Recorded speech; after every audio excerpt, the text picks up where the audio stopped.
po, kasama po natin dito si MMDA Chairman Emerson Carlos. Chairman, magandang hapon po sa inyo. Magandang hapon, G. Apo, yung responsibilidad po ngayon ng MMDA, hanggang saan po yung saklaw po ninyo?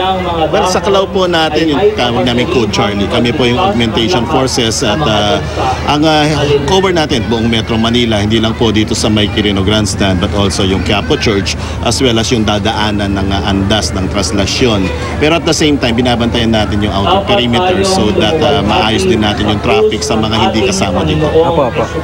Mga gaano karami po yung dineploy nyo para sa event po na ito? Ang total deployment namin is 1,680 composed of traffic component, rescue, yung ating street sweepers, yung ating crowd control at saka yung ating command and control. Apo. Nung mga nakaraang taon, pagkadaan mismo ng andas, nasa likod na yung mga tauhan ng MMDA para maglinis. Ganun din po ba yung sistema ngayon? Ganun pa rin dahil proven talagang maayos ito, proven successful ito. At ang magkagandahan nun pagkadaan ng prosesyon, madadaanan na agad kung nalinis na itong dinaanan nila. Oho. Yung mga enforcer po, mga constable na i-deploy, meron din po? Meron pa, naka-deploy na po sila, actually kahapon pa. And naghihintay lang sila ng paggalaw ng prosesyon bukas so that kakaroon na tayo ng mga road closures.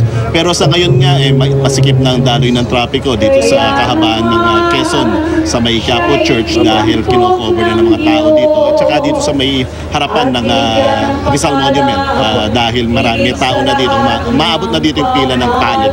Pagdating po dun sa first aid ay gaano karaming teams po yung naka-deploy po sa panig po ng MMDA? Well, marami tayong teams. In fact, meron tayong deployed na mga ambulances at itong mga field hospitals natin dito. Pero katulong natin dito yung Manila MDRRMO at saka yung MMDRRMC na kung saan yung iba pang rescue and medical personnel ng 16 other local government units ay sinama natin sila.